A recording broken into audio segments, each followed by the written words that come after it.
So a little while back, I was talking with one of my subscribers slash buddies on Facebook, and ever so briefly, the thought of achievements and trophies came up.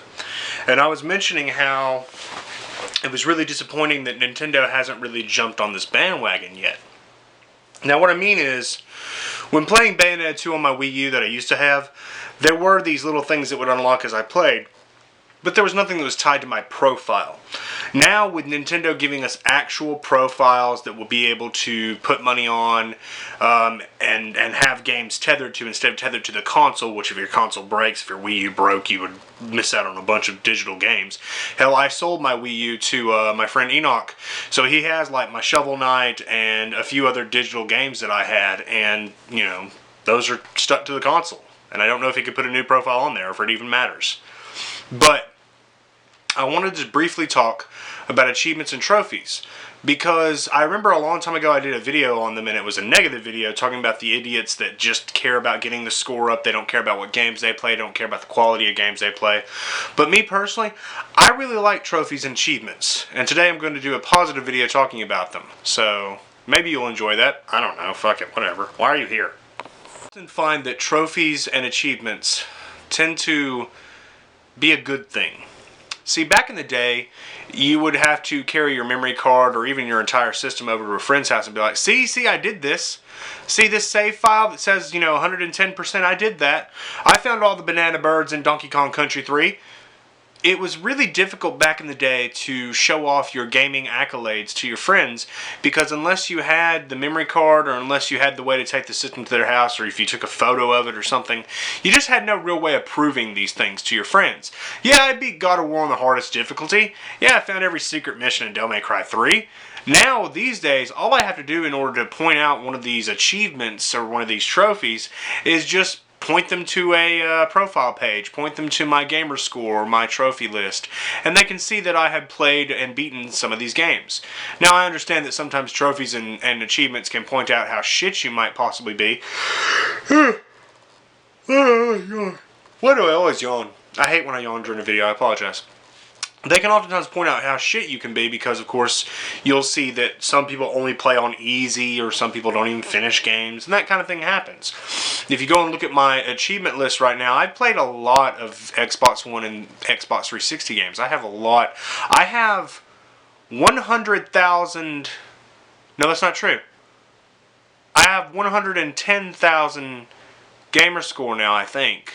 Anywho, 11, 0, and then 3 more spaces. I don't do math good. I don't math good. My gamer score is fucking huge, and I've been working on getting my trophy list as huge. That's why I don't worry too much about what games I play on Xbox 360 anymore or on Xbox One. I got the BioShock collection on Xbox One because I wanted to play something on my Xbox because I fucking hate my Xbox.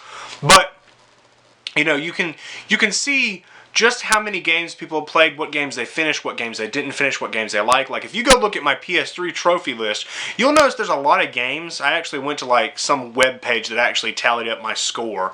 There's a lot of games that I installed and haven't played yet. For instance, I haven't played... I need to play through the Batman Arkham...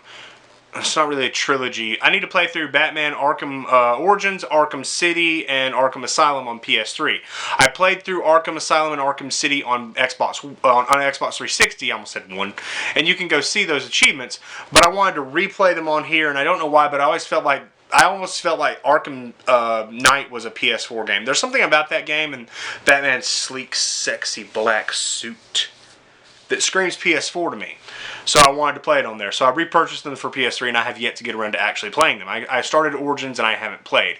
But you can see sometimes I don't finish games. Sometimes I don't like certain games.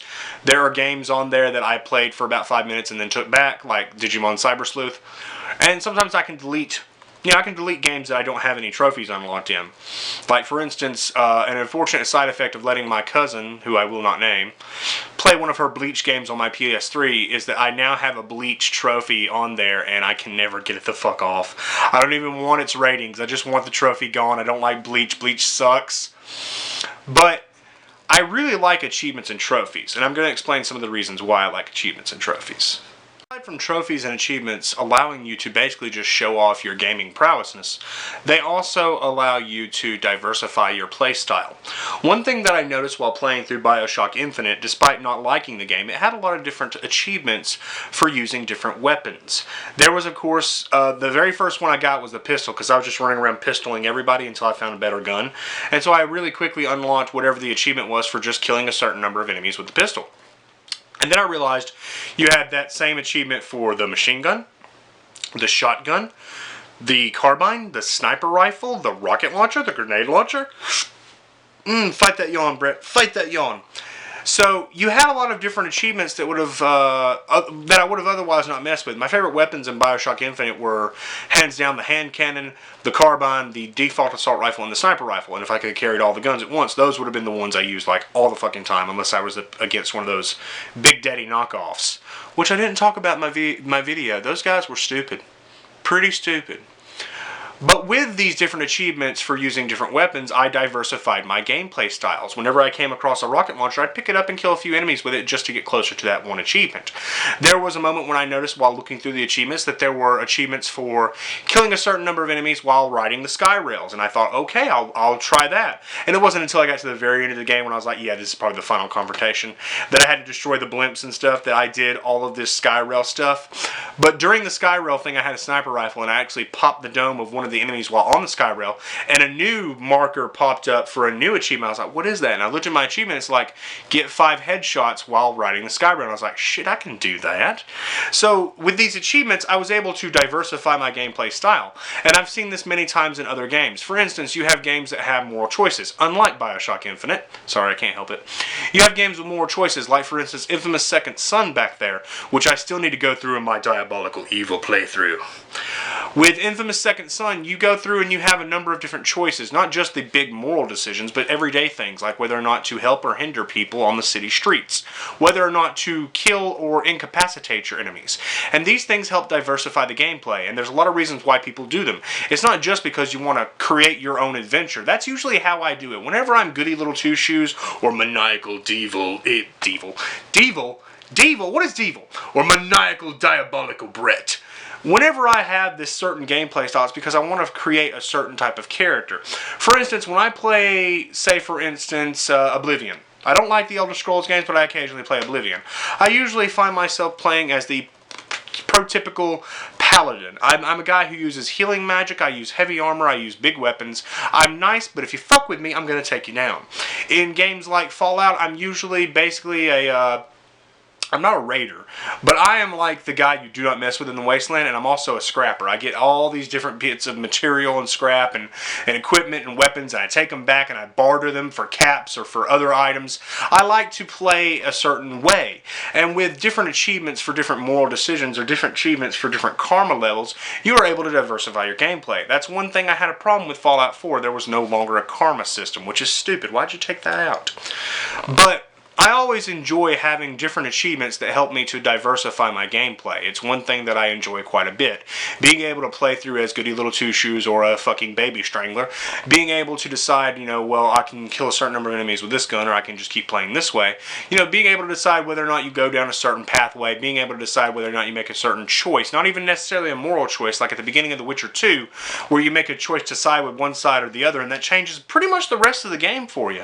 I always found these things very interesting, and achievements help to incentivize you to try these things out. For instance, I often wonder how many people would go back through a game and choose another option if they were interested in the story, you know, just to see how it went. Like, that's why I've got The Walking Dead back there that I borrowed from Taylor. He didn't know I had it until I told him.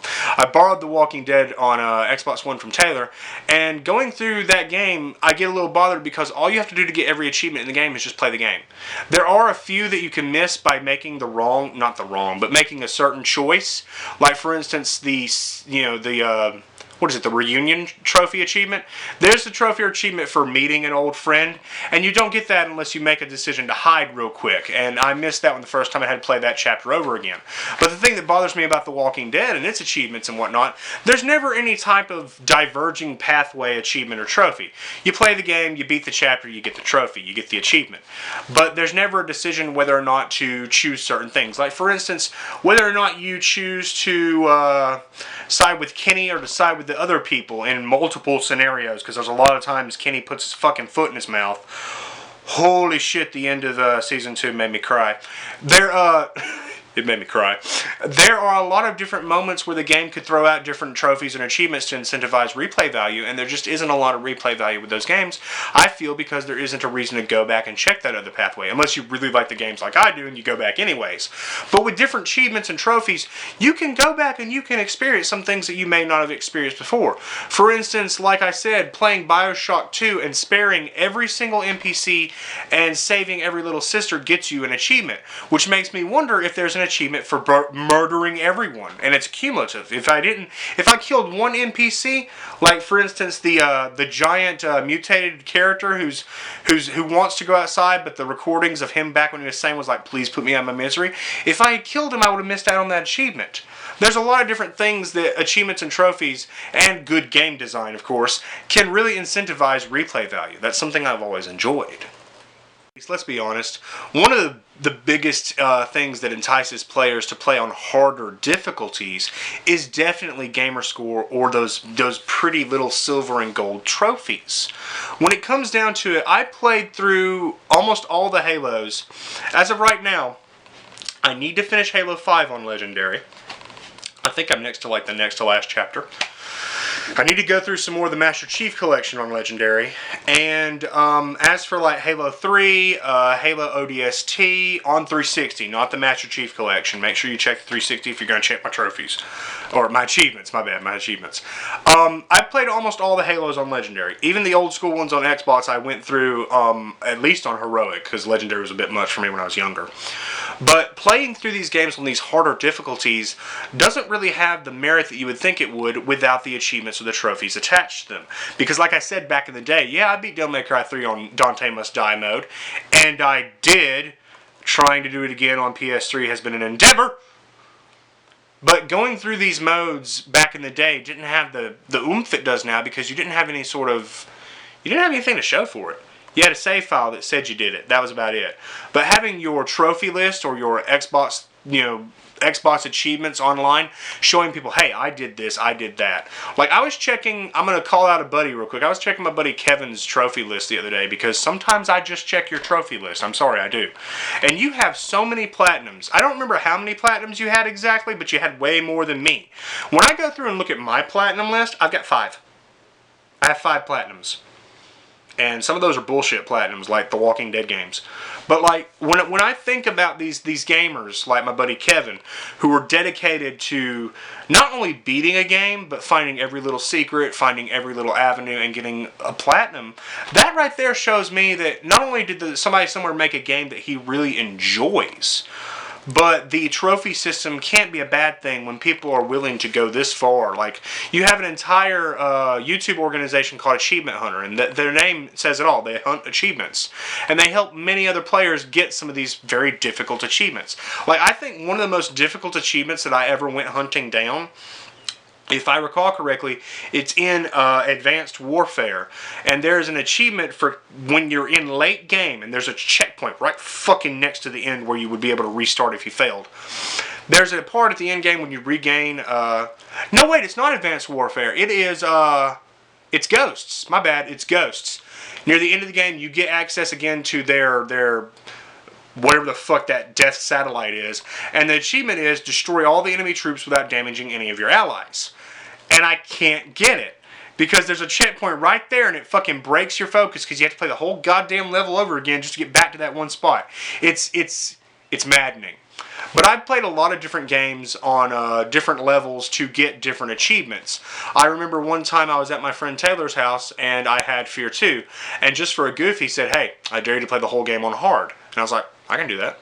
And I started it up and I played it, and all night long I played it, and by the morning I beat it on hard and unlocked the achievement for it. And I was like, your turn. He's like, I don't want to do that.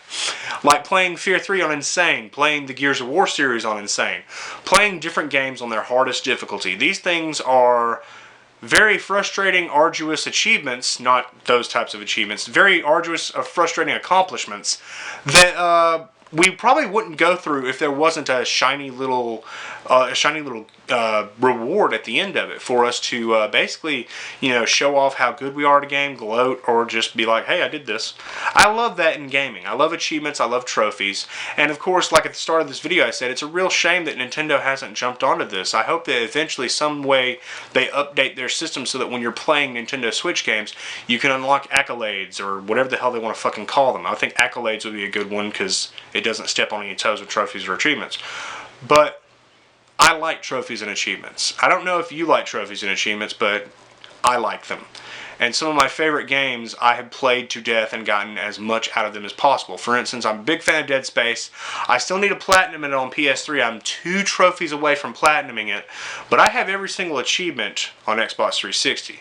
I beat it on the hardest difficulty, and it was a real bitch, but I loved every moment of it because I knew I would get that shiny little achievement. Let me know what achievements you're really proud of. Let me know what gaming accomplishments you've enjoyed. And if you can, share your achievement list or your trophy list with me. I don't know if the YouTube algorithm will be like, spam, spam, spam, but I'll be sure to check and make sure you don't get blocked.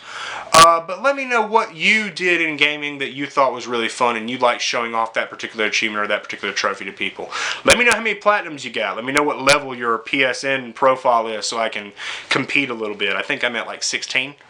And I've seen people that are like 27, so I'm never going to catch up. But on Xbox One, I'm in the top 25%, so that's pretty good. But let me know what you enjoy. Let me know if you don't like achievements, if you think there's something wrong with them. And do take care. Give me a thumbs up, a thumbs down, whatever you want to do. Hope you enjoyed the video. See ya.